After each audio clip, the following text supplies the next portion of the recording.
In this video, I'm gonna teach you 5 mental health tricks that are basically gonna bulletproof your mental health. For those of you who don't know who I am, my name is Aadarsh Bisht. I have been on self-improvement for more than 2 years now, and I have read more than 20 of these kind of self-improvement books, and I've also watched hundreds of YouTube videos on mental health. And in this video, I'm gonna give you the 5 exact things which have worked for me and have basically changed my life for the better in the last 2 years. So without wasting any time, I'm just gonna tell you the 5 tricks. In this video, I will be positioning these tricks in descending order of how good they are. So number 4 is gonna be better than number 5, and number 1 is going to be the best one. Here's tip number 5. Doing any sports of your choice consistently every single day for the rest of your life. Now I'm gonna share a short story with you. It was August of 2022, and this was one of the first positive things which I had done in terms of improving my mental health that actually works. It was going to the gym. Now of course you can do any other sports of your choice, but I really recommend you to be doing weightlifting, because it's so easy to track progress when you're weightlifting or doing calisthenics, and it's this progress that exactly we are seeking for. The way this works is whenever you are doing any sport consistently for a long period of time, what you realize is you're making small progression every single week and you are getting better at this. You really need this as a person to make your mental health better, is because you will see progress. We are humans. Humans seek progress all the time, and when your brain can literally tell, okay, I'm getting stronger every single day, 1% stronger, I'm a better human being than yesterday, then it automatically starts giving pleasant thoughts in your brain, and in this way your mental health gets better. Trick number 4, gratitude journaling. The way this works is you basically find any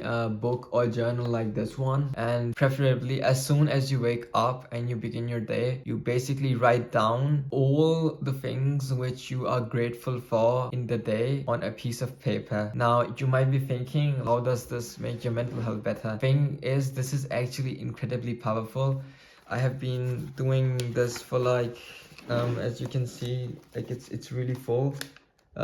This is from last year, and basically what I have done is, as soon as I woke up, I wrote down things which I was grateful for. Now you don't have to be super specific, you can write down anything here, and it's not for someone else to read, or in fact even for yourself to read in the future. No, this is just like you writing down things as simple as I am grateful for this bed, I am grateful for the clean air, I am grateful for being able to study in a university, and so on and so forth. And if you keep writing these things down randomly in your journal every single morning, what's eventually gonna happen is you will start generating positive and pleasant thoughts. They just like automatically come in your brain after some point, and you feel so grateful for everything good that has happened in your life so far. When people don't do this, they don't realize how good things are going for them. These days we just take everything for granted and we have zero gratitude, and it's really sad. And I 100% believe like doing this habit will positively reinforce your mental health. Trick number 3, that's actually meditation. Now I'm gonna share a quick story with you. Approximately like 1 year ago, I had severe anxiety all the time almost. It's like you almost feel negative things being said in your brain about yourself, about the society, about the situation, and you essentially have zero control over these kind of negative emotions and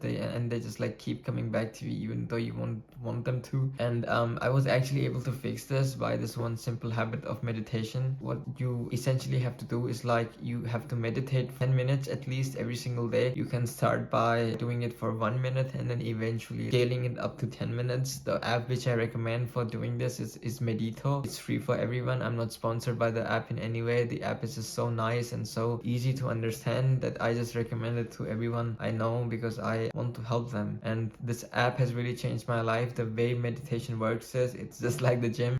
Every single time you meditate and your concentration goes to somewhere else, and then you have to force it to come back. It's like one bicep curl for your brain, and eventually you keep doing these bicep curls, and what's gonna happen is you will have no anxiety. When I say no anxiety, what's gonna happen is anxious thoughts are gonna enter your brain, but actually gonna consciously know that your brain is generating anxious thoughts, and it's not you, it's your brain. I know it sounds really funny, but once you do it, you will realize exactly what I mean. mean? And yeah, if you keep doing it for like 3, 4, 5, 6 months, your anxiety will basically be gone, and you will only be having pleasant thoughts coming into your brain automatically without even doing anything.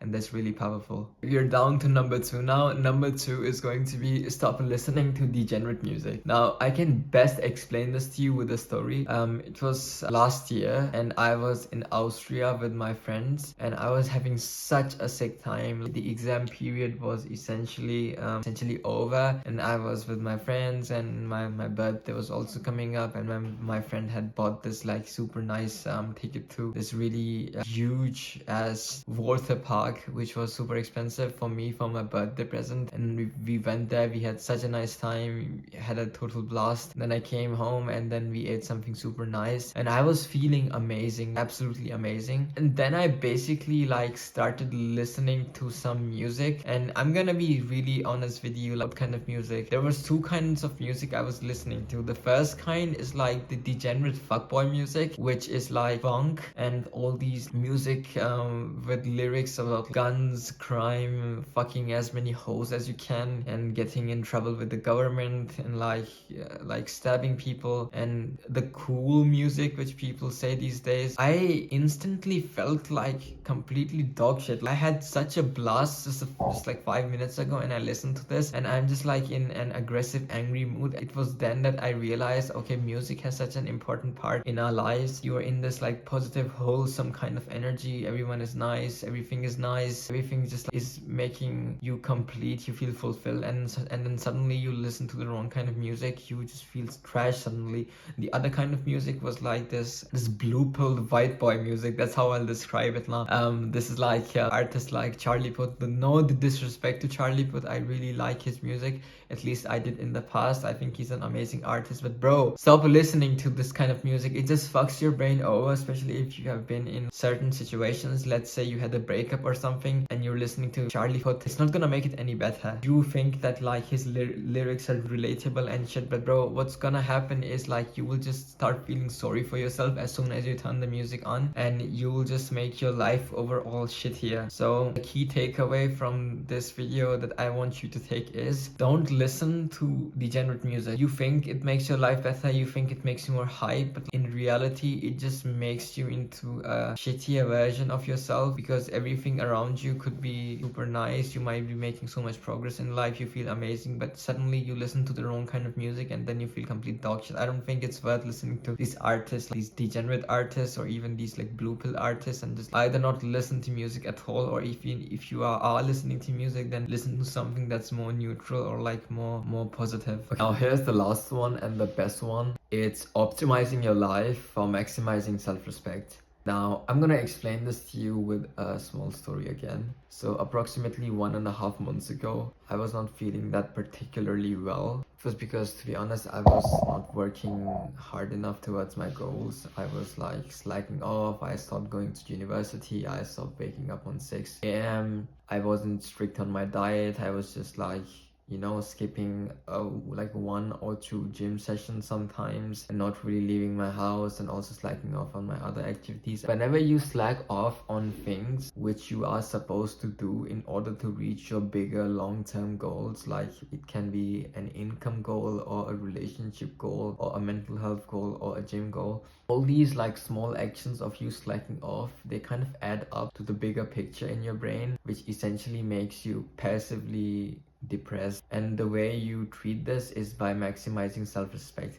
Whenever you take an action which aligns with your true goals, your real actual long-term goals, you kind of get like some XP points, like just like a video game, and your passive mental health just goes up. To explain this, I can give you an example. Let's say there's been a week where you didn't skip any gym sessions, you tracked all of your calories, and you didn't skip any day of university, even though you had to wake up at 5 a.m. to go to university. You were sleep deprived in some of the days, some of the nights, and you had to wake up the next day to go to some kind of an interview, and you really didn't want to go. you wanted to skip, but you went there anyway. These like hard things which you do every single day that are basically making you go towards your long-term goals, that's how you in general develop self-respect. It can also be from abstaining from certain things like not drinking alcohol, not watching porn, not jacking off. All of these small little things every single day, they add up and they basically form this thing called self-respect. And I have realized like the hardest weeks in the last few months I have had, like the harder I have worked, even though it was really hard to like do all that work and not be skipping on all the good habits, I was really exhausted by the time it was Saturday. Let's say I did everything perfectly from Monday till like Friday. On Saturdays I would be completely exhausted, like completely fucked.